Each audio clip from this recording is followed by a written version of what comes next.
రమేష్, నేను ఎల్బినార్లో ఉంటాను. నేను ఈ ధ్యాన మార్గంలోకి వచ్చి 4 సంవత్సరాలు అవుతుంది. అంటే ఎందుకు వచ్చానంటే ధ్యానంలోకి కారణం ఉంటుంది. ఏదైనా సమస్య ఏదైనా కారణం ఉంటేనే మనం ధ్యానంలోకి వస్తాం. అంటే ధ్యానంలోకి రావడానికి మనకు ఒక కారణం అనేది ఏర్పడుతుంది. ఇప్పుడు మన సమస్య, ఇప్పుడు జ్వరం వచ్చింది, దగ్గు వచ్చింది, ఏదైనా రోగం వచ్చిందంటే హాస్పిటల్కి పోతాం.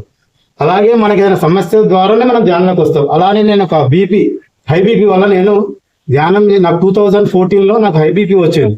అయితే నాకు ఒక మెడికల్ షాప్ అతను చెప్పాడు, సార్ మీరు ఓన్లీ మెడిసిన్స్ నమ్ముకోవద్దు, ధ్యానం కూడా చేయాలి, ధ్యానం చేస్తే కూడా మీ ఆరోగ్యం బాగుంటుందని చెప్పాడు. కానీ నాకు ధ్యానం ఎట్లా చేయాలని తెలియదు.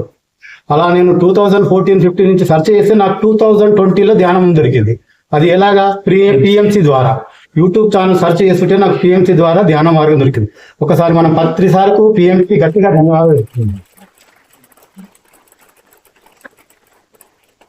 అయితే నేను ధ్యానం ఎట్లా చేయాలని గూగుల్లో సెర్చ్ చేస్తే పిరమిడ్ ఎక్కడ ఉందని సెర్చ్ చేస్తే నాకు ఎల్బినగర్ చింతలకుంటలో మదన్ మోహన్ సార్ అని శివశక్తి పిరమిడ్ ధ్యాన మందిరం ఉంది. ఆ సార్ ఫోన్ చేస్తే నాకు టైం ఇచ్చాడు, సాయంత్రం రండి సార్ మీకు చెప్తానని. నాకు 1 అవర్ క్లాస్ చెప్పాడు. మొదటి రోజే చెప్పాడు, సార్ ధ్యానం చేయాలంటే శాకాహారంగా ఉండాలి, అంటే మాంసాహారం మానేస్తేనే బాగుంటుందని చెప్పాడు.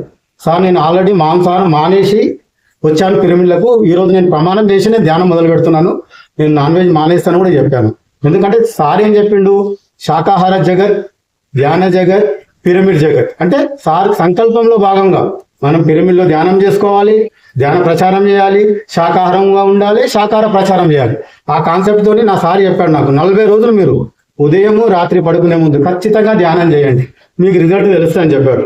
నేను కట్టి సంకల్పంతో 4 గంటలకు ఉదయం లేవడము, అల్లారం పెట్టుకొని లేవడం, 4:30 కూర్చొని 4:30 నుంచి 5:30 6 గంటలు అలా ఉదయము రాత్రికి 40 రోజుల్లో ధ్యానం చేస్తే నాకు తెలిసింది అసలు ఏముండాలి, మనలో ఏం పోవాలనేది ఆటోమేటిక్గా నాకు మార్పు వచ్చేది.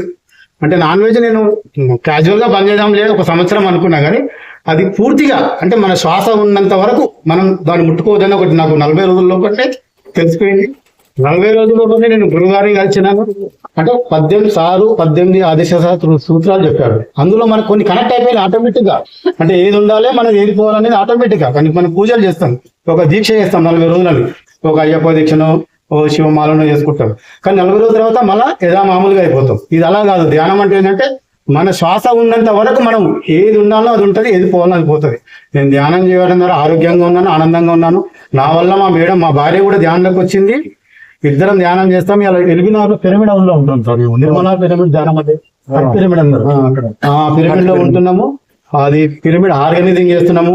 పెద్దంబర్పేటలో కూడా పిరమిడ్ కన్స్ట్రక్షన్ చేయించున్నాం సార్. జగద్గురు 3G పిరమిడ్ ధ్యానం మందిరం ఒక 4 నరసింహరావు సార్ అని, శోభా మేడం, మన ఏది మేడం ఇన్కంట ఆ మేడం, సాంబశివరావు అని 4 కలిసి ఒక పిరమిడ్ కూడా నిర్మించాం. అంటే గ్రౌండ్ పిరమిడ్. అంటే మనం ధ్యానం చేసుకోవడం కాదు, అందరికి మనం ధ్యానం ప్రచారం చేయాలి. ధ్యాన ప్రచారం చేయాలంటే ధ్యాన ప్రచారం చేస్తాం, చేసుకునేక మనకు ఒకటి ప్లేస్ కూడా కావాలి, ఒక ధ్యాన మందిరం కావాలి. అందరు ఇంటి మీద పిరమిడ్ నిర్మించలేరు అని మేము పెద్దంబర్పేటలో ఏం చేసినామంటే గవర్నమెంట్ ప్లేస్ కౌన్సిల్ పెట్టుకొని ఒక 100 గజాలు పార్క్ లో మన ప్లేస్ ఇచ్చారు. వాళ్ళు శాంక్షన్ చేసారు. మనం అందరం కలిసి పిరమిడ్ మాస్టర్లు అందరూ కలిసి ఒక 10 లక్షల రూపాయలు డొనేషన్ కలెక్ట్ చేసి పిరమిడ్ అద్భుతంగా నిర్మించినాము. ఇప్పుడు అక్కడ అద్భుతంగా క్లాసులు జరుగుతున్నాయి, ధ్యానం జరుగుతుంది.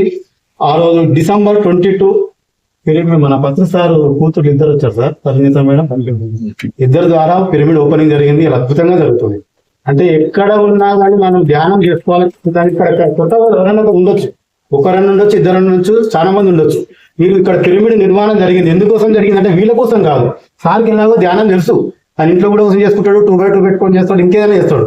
కానీ అతను లోక కళ్యాణం కోసం ఆ సారు అందరు చుట్టుపక్కల వాళ్ళు, ఈ కాలనీ వాళ్ళందరూ ధ్యానం చేసుకోవాలి, బాగుండాలి ఒక సంకల్పంతో సార్ పిరమిడ్ నిర్మించాడు. సార్ కోసం కాదు, ఇది అందరి కోసం, మనందరి కోసం. మనకు తెలిసింది ఇలా ఉన్నాం 20 మంది 30 మంది తెలిసింది.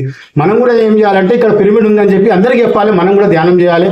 సార్కి ఒకసారి, సార్ ఫ్యామిలీకి ఒకసారి గట్టిగా మనం చెప్పకూడదు. తండ్రి దానికి అవకాశం ఇవ్వాలి.